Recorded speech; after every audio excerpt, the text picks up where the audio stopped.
മതമാണ് പ്രശ്നം. ആ മതത്തിന് വേണ്ടിയാണ് ഞങ്ങൾ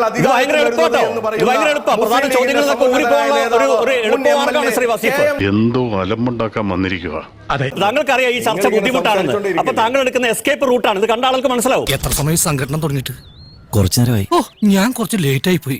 AK ബാലൻ പറഞ്ഞതോട് ഡിവൈഎഫ്ഐയുടെ നിലപാട് എന്താണ്? അടുത്ത ഭരണം കിട്ടിയാൽ അത് ജമാഅത്തെയാണ് ആഭ്യന്തരം ഭരിക്കാൻ പോകുന്നത്. ഒരു മാറാടല്ല, 2 മാറാടല്ല. ഇതിനോട് ഡിവൈഎഫ്ഐയുടെ നിലപാട് പറയൂ. ഒരോളം സൃഷ്ടിക്കാൻ തന്നെയാണ് ഈ സദാശിവം വന്നിരിക്കുന്നത്. ആര് വർഗീയത പറഞ്ഞാലും ആ വർഗീയതക്ക് എതിരാണ് ഞങ്ങൾ എന്നും. എന്നിട്ട് KM ഷാജി IS-നോട് ഉപമിച്ച ജമാഅത്തെ ഇസ്ലാമിയുമായി പരസ്യ സഖ്യമായി ഇവർ കൂടിച്ചേർന്ന് വരുന്ന സമയത്തുണ്ടാകുന്ന അപകടത്തെക്കുറിച്ച് ഓർമ്മപ്പെടുത്തുക എന്നുള്ളത് ഒരു പൊതുപ്രവർത്തകനെ സംബന്ധിച്ചിടത്തോളം സ്വാഭാവികമായും ചെയ്യേണ്ടതാണ്. അന്ന് കുഞ്ഞാലിക്കുട്ടിയെ പോലും അങ്ങോട്ടേക്ക് കയറ്റില്ല എന്ന് പറഞ്ഞ് വാശി പിടിച്ച് അതിനെ ചെറുത്തവരാണ് അവിടെ ഉണ്ടായിരുന്ന ഈ കോഴിക്കോട്ടെ ഹിന്ദു ഐക്യവേദിക്കാര്. എന്നാൽ അവിടെ പോയി സമാധാനം പുനഃസ്ഥാപിക്കാൻ വളണ്ടിയർമാരെ വിന്യസിച്ച് ബോധപൂർവമായി ഇടപെട്ട് ഇനി ഒരു മാറാടുണ്ടാകരുത് എന്ന നിശ്ചയദാർഢ്യത്തോടുകൂടി ഇടപെട്ടവരാണ് ഞങ്ങളുടെ പ്രസ്ഥാനം, സഖാവ് ബാലേട്ടന്റെ പ്രസ്ഥാനം. ആ കാര്യം ഓർക്കുമ്പോഴേ രോമാഞ്ചം. അതിനുശേഷം വർഷം എത്ര കടന്നുപോയി, പതിറ്റാണ്ട് എത്ര കടന്നുപോയി, ഒരു മാറാടും ഈ കേരളത്തിൽ ഉണ്ടായില്ല. അങ്ങനെ ഒരിക്കലും പിന്നീട് ഉണ്ടാകാത്ത ഒരു രാഷ്ട്രീയ സാഹചര്യം, ഒരു ഇലക്ഷൻ കാലത്ത് പോലും ചർച്ചയാവാത്തൊരു മാറാട് എന്തിനാണ് ഈ 2026 ജനുവരിയിൽ ചർച്ചയാവുന്നത്? അതൊന്നും എനിക്കറിയാൻ മേല. ഇങ്ങനെ എന്തെങ്കിലുമൊക്കെ പറയുമ്പോഴേ എന്റെ മനസ്സിനൊരു സന്തോഷം ഉണ്ടാവുള്ളൂ. ഞാൻ എന്റെ സന്തോഷം നോക്കിയാ പോരെ. ഞാൻ പറഞ്ഞ അങ്ങനെ നിങ്ങളും ഞങ്ങളും ഒന്നും ഓർക്കാൻ ആഗ്രഹിക്കാത്ത, ഇഷ്ടപ്പെടാത്ത മാറാട് കലാപത്തിന്റെ രാഷ്ട്രീയത്തെക്കുറിച്ച്, അതിൽ രാഷ്ട്രീയ പാർട്ടി നേതൃത്വമെടുത്ത, ഭരണാധികാരികളെടുത്ത സമീപനത്തെക്കുറിച്ചെല്ലാം ഓർമ്മപ്പെടുത്തുക എന്നുള്ളത് പൊതുപ്രവർത്തകരുടെ ഉത്തരവാദിത്തമാണ്. എന്തിനാണെന്ന് ഞാൻ ചോദിക്കുന്നത്. നമുക്ക് 2005 പറയാം, 2004 2005 2006 പറയാം മാറാടിനെ ആവർത്തിക്കരുത്. എന്തിനാണ് 2026 പറയുന്നത്? എന്താ നിങ്ങൾ പറയുന്ന കൊല്ലം മാത്രമേ പറയാവുന്നുള്ളൂ. ആ വർഷത്ത് അതിനോട് പ്രസക്തിയില്ല. ഞങ്ങൾ വർഗീയതക്കെതിരെ സംസാരിക്കുമ്പോൾ മാറാട് പറയും. ഇവിടെ ഒളവണ്ണയിൽ RSS ഈ ക്രിസ്ത്യൻ മിഷണറിമാരെ ആക്രമിക്കാൻ വന്നതിനെ കുറിച്ച് പറയും. അതിനെതിരെ ഞങ്ങൾ നടത്തിയ സമരത്തെക്കുറിച്ച് പറയും. മാറാട് കലാപാനന്തരം അവിടെ ഞങ്ങൾ നടത്തിയ ഇടപെടൽ പറയും. അതൊക്കെ ഞങ്ങൾ പറയും. എന്ത് കാര്യത്തിനാണത്? അത് പറയാനുള്ളൊരു സാഹചര്യം കൂടിയുണ്ട്. പറയേണ്ടത് എന്തുകൊണ്ടാ? ഈ കേരളത്തിലെ കോൺഗ്രസ് മതനിരപേക്ഷ പാരമ്പര്യം ഉണ്ട് എന്ന് അവകാശപ്പെടുന്ന, നെഹ്റുവിന്റെ ഒക്കെ പാരമ്പര്യം ഉണ്ട് എന്ന് അവകാശപ്പെടുന്ന കോൺഗ്രസ് അധികാരത്തിന് വേണ്ടി പരസ്യമായി കൂട്ടുചേരുകയാണ്. ആ സാഹചര്യത്തിൽ ഇത് പറയണ്ടേ? അതായത് 2011 വരെ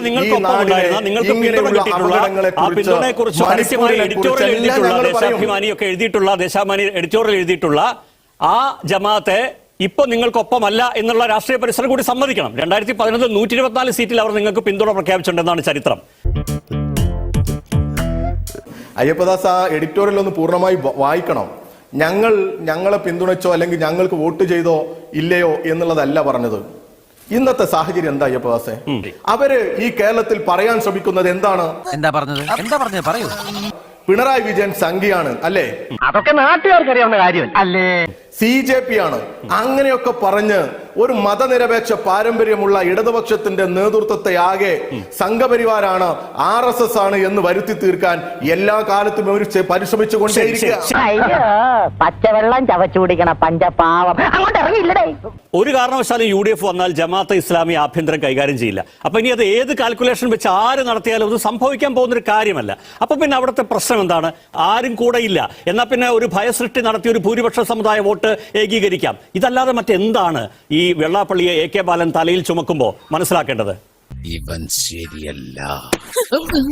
അയ്യപ്പദാസിനോടല്ല, എന്നെ കേൾക്കുന്ന പ്രേക്ഷകരോടാണ്. ഇവിടെ ഇരിക്കുന്നത് ഒന്ന് അയ്യപ്പദാസ്, അദ്ദേഹം ചർച്ചയിലെ പാനലിസ്റ്റ് അല്ല, അദ്ദേഹം ഇത് നിയന്ത്രിക്കേണ്ട ഒരാളാണ്. അതെനിക്കറിയാൻ പാടില്ലായിരുന്നു. മറ്റു 2 പേര്, ഒന്ന് സന്ദീപ് വാര്യർ, അദ്ദേഹത്തെ കുറിച്ച് പിന്നെ നിങ്ങൾക്ക് അറിയാം. മറ്റൊരാൾ ജോർജ് പൊടിപ്പാറ. അദ്ദേഹത്തിന്റെ രാഷ്ട്രീയവും നിങ്ങളൊന്ന് മനസ്സിലാക്കണം. ആ ഒരു സാഹചര്യത്തിൽ ഞാൻ ഒറ്റക്ക് ഇവർ 3 പേരും ഇരിക്കുന്ന പാനലിലാണ് ഞാൻ സംസാരിക്കുന്നത്. അതിനൊന്നും ഇല്ലേ? ആ സംസാരിക്കുന്നതിനിടയിൽ തന്നെ നിങ്ങൾ കഴിഞ്ഞ എന്റെ അവസരത്തിലും ഇതിന്റെ അവതാരകൻ അല്ലെങ്കിൽ ഇതിനെ നിയന്ത്രിക്കേണ്ട ആള് എന്ന് പറയുന്ന അയ്യപ്പദാസിന്റെ ഇടപെടലുകളെ കുറിച്ച് നിങ്ങൾ മനസ്സിലാക്കി കാണും. അത് നിങ്ങൾ ഒന്നുകൂടി മനസ്സിലാക്കണം എന്നുള്ള ഒരു അഭ്യർത്ഥനയാണ് എനിക്ക് ആമുഖമായി നിങ്ങളോട് പറയാനുള്ളത്. എന്നത് പറയണ്ടേ? ഇടപെടലിനെ കുറിച്ച് പരാതിപ്പെടുന്ന ഒരാളുടെ ഇടയിലേക്ക് വീണ്ടും ഇടപെടുന്നത് തെറ്റാണെന്ന് എനിക്കറിയാം. പക്ഷേ ശ്രീ വസീഫ്, താങ്കൾക്ക് മതിയായ സമയം ആദ്യ റൗണ്ടിൽ കിട്ടിയിട്ടുണ്ട്. എനിക്ക് അംഗീകരിച്ചു കൊടുക്കാൻ പറ്റുമോ? മനോരമ ചാനൽ, അയ്യപ്പദാസ്, ജോർജ് പൊടിപ്പാറ, സന്ദീപ് വാര്യർ, ഇവിടെ എനിക്കെന്തൊരു അസ്വസ്ഥത. ഇത് കേൾക്കുന്നവർക്ക് അറിഞ്ഞൂടെ ഈ ചാനലിൽ നിന്ന് എന്താ വരിക എന്നുള്ളത്. ഈസി ആയല്ലോ, അപ്പൊ എല്ലാം ഈസി ആയല്ലോ. ഏതായാലും ഞാൻ 2 വീഡിയോ ഇത് എളുപ്പമാണ് സാർ, ഇതൊരു ഈസി എക്സിറ്റ് റൂട്ടാണ്, താങ്കളെടുത്തോളൂ, കുഴപ്പമില്ല. ഞാൻ പറഞ്ഞോട്ടെ, ഈ തെരഞ്ഞെടുപ്പ് വരുന്ന സമയത്ത് ഞങ്ങൾ വികസനത്തെക്കുറിച്ച് മാത്രം സംസാരിച്ചവരാണ്. വികസനത്തെക്കുറിച്ചും കേരളത്തിന്റെ മതനിരപേക്ഷതയെക്കുറിച്ചുമാണ് ഞങ്ങൾ സംസാരിക്കുക. ആ സംസാരിക്കുന്ന സമയത്ത് കേരളത്തിലെ തെരുവുകളിൽ നിന്ന് നിങ്ങൾ കേട്ടതെന്താ? BJP-യുടേതാണോ അല്ല കോൺഗ്രസിന്റേതാണോ എന്ന് സംശയിക്കുന്ന തരത്തിലുള്ള പ്രചരണമായിരുന്നു കേരളത്തിന്റെ തെരുവിലുടനീളം നമ്മൾ കേട്ടത്. അവർക്ക് ശബരിമലയെ കുറിച്ച് മാത്രമാണ് പറയാനുണ്ടായിരുന്നത്. തനിക്ക് നല്ല വിഷമമുണ്ടല്ലേ, പിന്നെ കരുന്നില്ലാന്നുള്ളൂ. അവിടെ നടന്നതും നടക്കാത്തതുമായ സംഭവങ്ങളെ പർവ്വതീകരിച്ച് ഞങ്ങളെ കുറ്റപ്പെടുത്തുന്ന തരത്തിലേക്ക് എന്തോ വിശ്വാസികൾക്കെതിരാണ് CPIM എന്ന് വരുത്തി തീർക്കുന്ന പ്രചരണത്തിനാണ് ഇവർ നേതൃത്വം കൊടുത്തത്. ഒരു ഭാഗത്ത് BJP, ഒരു ഭാഗത്ത് ജമാഅത്തെ ഇസ്ലാമി, മറുഭാഗത്ത് SDPI, ഇവരെ എല്ലാം കൂട്ടി യോജിപ്പിച്ചുകൊണ്ട് എങ്ങനെ മുന്നോട്ട് പോകാം, എങ്ങനെ കേരളത്തിന്റെ മതനിരപേക്ഷതയെ തകർക്കാം, ഈ കേരളത്തിന്റെ വികസനത്തെ തകർക്കാം എന്ന് ആലോചിച്ചു വരുന്നവരെ ഞങ്ങൾ എല്ലാ തരത്തിലും പ്രതിരോധിക്കും. ഞങ്ങൾ കാശ്മീർ വിഭജനത്തെ കുറിച്ച് ഇടപെട്ടവരാ, ഗുജറാത്ത് കലാപത്തിൽ സംസാരിച്ചവരാ, ഇനി അങ്ങനെ ഒരു സംഭവം ഉണ്ടാകരുത് എന്ന ചരിത്രം മുഴുവൻ സംസാരിക്കേണ്ടി വരും, അതിനുള്ള സമയമല്ല. ഈ അരവട്ടന്മാരെയൊക്കെ എന്തിനാ പണിക്കൊണ്ട് നടക്കുന്നത്? നിങ്ങള് 3 പേരെയോ 4 പേരെയോ നിങ്ങൾക്ക് ഇഷ്ടമുള്ള സമയം കൊടുത്ത് ഞങ്ങൾക്ക് പറയാനുള്ളത് പറഞ്ഞു. ആയിക്കോട്ടെ, ഇനി ഞാൻ ചോദിക്കട്ടെ, താങ്കൾക്ക് ആവശ്യത്തിന് സമയം തന്നു ബോധപൂർവമായി. ശ്രീ വസീഫ്, ദയവായി ഇനി എന്നെ കേൾക്കൂ. ഇത് ശരിയല്ല, ഇനി ഇത് ശരിയല്ല. ഈ ചർച്ചയിൽ ഏറ്റവും അധികം സംസാരിച്ച വ്യക്തി ശ്രീ വസീഫാണ്. അതും ഫാക്ട് ആണ് കേട്ടോ, നമ്മൾ ഫാക്ട് ആണോ സംസാരിക്കുന്നത്. ഒരു സെക്കൻഡ് ശ്രീ വസീഫ്, ഒരു സെക്കൻഡ് ശ്രീ വസീഫ്, എന്നെ കേൾക്കുന്നുണ്ടോ? ഞങ്ങൾ സംഘപരിവാറിനെതിരെ സംസാരിക്കും. താങ്കൾക്ക് കേൾക്കാത്താണെങ്കിൽ ഞാൻ കണക്ട് ചെയ്ത് ഡിസ്കണക്ട് ചെയ്തിട്ട് ഒന്നുകൂടെ കണക്ട് ചെയ്യാൻ പറയാം. അത് കേൾക്കുന്നില്ല എന്ന് അടിക്കാൻ എനിക്കറിയില്ല. അതിനെ കുറിച്ച് ചർച്ച ചെയ്യില്ല. മതമാണ് പ്രശ്നം. ആ മതത്തിന് വേണ്ടിയാണ് ഞങ്ങൾ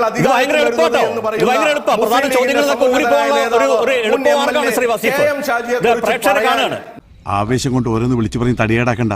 എന്നെ കേൾക്കാമോ? ദയവായി പറയൂ. ഞാൻ ആവർത്തിച്ചൊരു കഴിഞ്ഞ 3-4 മിനിറ്റായി ചോദിക്കുകയാണ്. എന്താ പറഞ്ഞത്? ഞാൻ ചോദിക്കുന്നത് കേൾക്കുന്നുണ്ടോ? പറഞ്ഞു നിങ്ങൾ. ഞാൻ സംസാരിക്കുന്ന സമയത്ത് പറയുമ്പോ എനിക്ക് അല്ല, അതുകൊണ്ട് കാര്യമില്ല. എങ്കിൽ പിന്നെ താങ്കളൊന്ന് നിർത്തണം. താങ്കളിപ്പോ എത്ര സമയമാണ് സംസാരിച്ചത് താങ്കളൊന്ന് കണക്കൂട്ടിയാൽ മതി. ഒറ്റ കാര്യമുള്ളൂ, ഈ ഫാക്ട് പറയുമ്പോഴേ ഞാൻ ഈ ഫാക്ട് എന്ന് പറഞ്ഞാൽ താങ്കൾക്ക് എന്തോ ബുദ്ധിമുട്ട് തോന്നി. ഈ വിഷയത്തിൽ സമയമൊക്കെ തന്നു ശ്രീ വസീഫ്, അത് താങ്കൾ കണക്കൂട്ടി നോക്കിയത്. എനിക്കൊരു പോയിന്റ് പറയാം. എവിടെ സാർ, എവിടെ? താങ്കൾ ഇത് എന്താണ്? താങ്കൾക്കറിയാം ഈ ചർച്ച ബുദ്ധിമുട്ടാണെന്ന്. അപ്പൊ താങ്കൾ എടുക്കുന്ന എസ്കേപ്പ് റൂട്ടാണ്. ഇത് കണ്ട ആൾക്ക് മനസ്സിലാവും. ഒരു സെക്കൻഡ്, താങ്കൾ ഈ BJP ആണോ കോൺഗ്രസ് ആണോ എന്ന് സംശയം തോന്നുന്ന പോലെയുള്ള സമീപനത്തെ കുറിച്ച് പറഞ്ഞല്ലോ.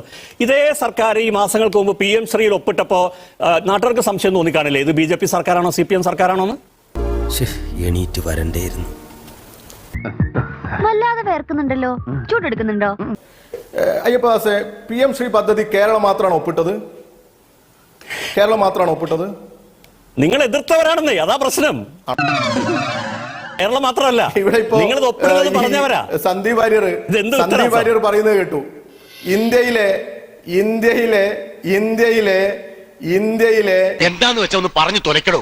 ഇന്ത്യയിലെ കോൺഗ്രസ് ഭരിക്കുന്ന സംസ്ഥാനങ്ങളിൽ KC വേണുഗോപാലിന്റെ ഉപദേശപ്രകാരം അവര് ആദ്യം തന്നെ ഇതെല്ലാം നടപ്പിലാക്കിയില്ലേ? നിങ്ങൾ എതിർത്തവരാണെന്നേ, അതാ പ്രശ്നം. ഇതൊരു നടക്ക് പോണ മാതിരില്ല. സന്ദീപ് വാര്യർ ആദ്യത്തെ റൗണ്ടിൽ മാത്രം 2 മിനിറ്റിൽ മാത്രം ഒരു മറുപടി. അതായത് ഇത് പറഞ്ഞുകൊണ്ടേയിരിക്കേണ്ട രാഷ്ട്രീയ സാഹചര്യം ഉണ്ടെന്നുള്ളതാണ് ശ്രീ വസീഫിന്റെ പോയിന്റ്. പിണറായി വിജയൻ ആലപ്പുഴ ഗസ്റ്റ് ഹൌസിൽ ജമാഅത്തെ ഇസ്ലാമി അമീറുമായി ചർച്ച ചെയ്യുന്ന സമയത്ത് ജമാഅത്തെ ഇസ്ലാമിയുടെ മതരാഷ്ട്രവാദം സംബന്ധിച്ച് ഡൈല്യൂഷനോ അത് സംബന്ധിച്ച് എന്തെങ്കിലും വിശദീകരണമോ ചോദിക്കുകയുണ്ടായോ? അപ്പൊ നിങ്ങളുടെ കൂടെ നിൽക്കുന്ന സമയത്ത് ഞങ്ങൾ ഇട്ട് കഴിഞ്ഞാൽ ബർമുടയും നിങ്ങളിട്ടാൽ വള്ളിക്കളസും എന്നുള്ള വളരെ വിചിത്രമായിട്ടുള്ള ന്യായമല്ലേ ഇപ്പൊ വസീഫ് പറയുന്നത്? ഇപ്പൊ PDPയുടെ അബ്ദുൽ നാസർ മദനിയെ വേദിയിലിരുത്തി പൊന്നാനി വേദിയിലിരുത്തി പ്രസംഗിപ്പിച്ചത് ഓർമ്മയില്ലേ? അപ്പൊ PDPയുടെ പിന്തുണ നിങ്ങൾ വാങ്ങുന്ന സമയത്ത് അത് മതേതരവും ഏതെങ്കിലും PDPക്കാരൻ ഓടിക്കുന്ന ബസ്സിൽ ഒരു UDFകാരൻ കയറി കഴിഞ്ഞാൽ അത് വർഗീയവാദിയുമായിട്ടുള്ള ചങ്ങാത്തവുമാവുന്നത് എങ്ങനെയാണ്? ഏതെങ്കിലും സാഹചര്യത്തിൽ ഒരു പിന്തുണ UDFന് കിട്ടിക്കഴിഞ്ഞാൽ അത് വർഗീയ പിന്തുണ, അത് തീവ്രവാദ ശക്തികളെ പ്രോത്സാഹിപ്പിക്കൽ. അതേ സമയത്ത് നിങ്ങൾ ന്യായീകരിക്കുന്ന സമയത്ത്, നിങ്ങൾ അവരോടൊപ്പം ചേർന്ന് നടക്കുന്ന സമയത്ത് അവരൊക്കെ വിശുദ്ധരായി മാറുന്നു. ഞാൻ പോയിട്ട് പിന്നീട് എന്തെങ്കിലും വരാം. ഇനി മറ്റൊരു കാര്യം, അദ്ദേഹം ഈ വർഗീയ പ്രസംഗങ്ങളെ കുറിച്ചൊക്കെ പറഞ്ഞു. ഏറ്റവും കൂടുതൽ വർഗീയ പ്രസംഗം നടത്തിയതിന് കേസുകൾ നേരിടുന്ന യോഗി ആദിത്യനാഥിനെ കേരളത്തിലേക്ക് സർക്കാർ സ്പോൺസേഡ് പരിപാടിയിലേക്ക് ക്ഷണിച്ചതും അവസാനം ക്ഷണിച്ചു വരാൻ പറ്റാത്ത സാഹചര്യത്തിൽ അദ്ദേഹത്തിന്റെ ആശംസാ സന്ദേശം ഇവിടെ വായിക്കുകയും ചെയ്തത് എങ്ങനെയാണ്? നിങ്ങൾ ഒരേ സമയത്ത് യോഗി ആദിത്യനാഥിനെ സെലിബ്രേറ്റ് ചെയ്യുന്ന ആളുകളാണ്. യോഗി ആദിത്യനാഥിന്റെ കത്ത് വായിച്ച് പുളകം കൊള്ളുന്നവരാണ്. നിങ്ങൾക്കൊരു തെരഞ്ഞെടുപ്പ് ജയിക്കാൻ, നിങ്ങളുടെ രാഷ്ട്രീയമായിട്ടുള്ള ഒരു നിലനിൽപ്പിന് വേണ്ടിയിട്ട്, ഒരു താൽക്കാലികമായിട്ടുള്ള നിലനിൽപ്പിന് വേണ്ടിയിട്ട് നിങ്ങൾ ഈ സമൂഹത്തെ, കോടിക്കണക്കിന് വരുന്ന മലയാളികളുടെ മനസ്സിനെ ഭിന്നിപ്പിക്കാൻ വേണ്ടിയാണോ ശ്രമിക്കേണ്ടത്? ഇനി ഇവിടെ നിന്ന് അഴിവണ്ടാവാ, നമുക്ക് അങ്ങോട്ട് മാറിയിക്കാം. തൽക്കാലം ഇത്രയും മതി. വരട്ടെ.